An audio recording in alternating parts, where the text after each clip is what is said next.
Good Wednesday morning, everybody. I'm Jared Klein coming to you live from the NBC29 Digital Desk with the Morning Rush. Hopefully you're staying warm out there. It is a chilly one. Make sure you bundle up before heading out the door if you haven't done so already. All right, starting with our local news this morning, high school students in Albemarle County are being asked about a potential adjustment to their schedules. There would be 7 classes instead of 8, and the extra block would be used for teachers to meet with students during the school day, building better relationships. A survey has been sent to all high school students to allow them to weigh in.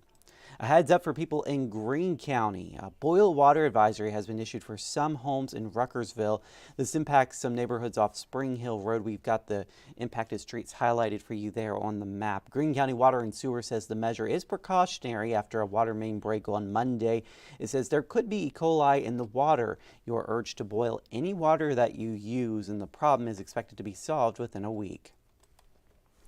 Lawmakers are filing bills ahead of next year's General Assembly session. Among them is a proposal impacting so-called assault weapons. It was filed in part by Democratic Senator Craig Deeds, and the bill would make it a Class 1 misdemeanor to import, sell, manufacture, buy, possess, or transfer an assault weapon as defined by Virginia law.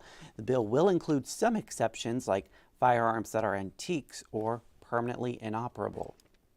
And one of the University of Virginia's biggest traditions, lighting on the lawn, is returning this Friday night. Solar panels have been used since 2017 for lighting on the lawn. This year, they are expanding the length of the light show. UVA students in charge say by using sustainable energy for an event like this, it highlights future possibilities. Lighting of the lawn will take place on December 1st, beginning at 7 o'clock. Always a fun time there. Yeah, fun event for sure. Oh, yeah. Okay, so the number of couples that are deciding not to have children is increasing. So in 2021, it was about 43% of couples didn't have children. They're childless couples. Yeah.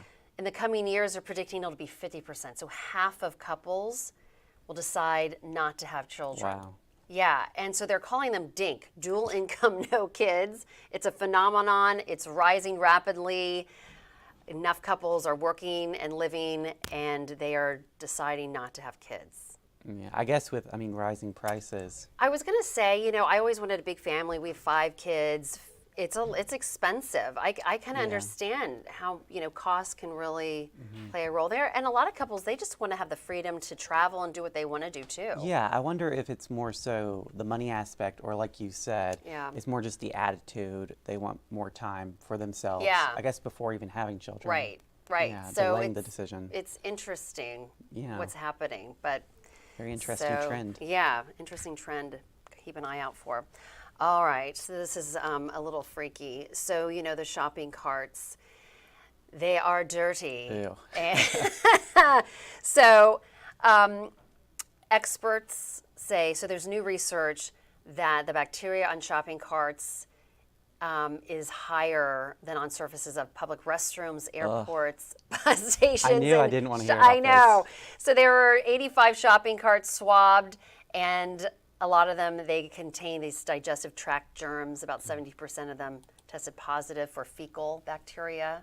So that's fun. But the good news is the germs on there aren't usually high enough to cause illness, the exposure. But experts do recommend using those hand sanitizing wipes. I always do when I go in the grocery store. Oh, yeah. Obviously, it's not enough to make us sick because we leave the grocery store every time sick. Yeah. But, yeah, carry around those hand sanitizers, even if the store doesn't have them, and wipe it off. Yes, and then use hand sanitizer after. I always do that. When I get to my car, after grocery shopping, and then when I get home, I just want to wash them. I do the same thing at the gym. I spray down everything before I touch it, before and after. Yes, before and after. Be kind to those who are using it after. And because sometimes, people don't wipe things down. It's gross. Yeah. Yeah. So that's that. Okay.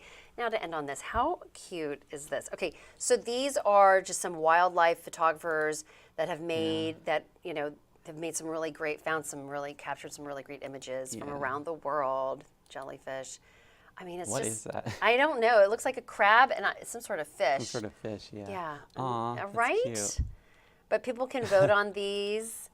How do you decide on which one to vote on? I don't know. I think they're all great. They're all incredible. Yeah. Yeah. So pretty neat there. Yeah, it's pretty cool. Yeah. Love to see wildlife photography. I know.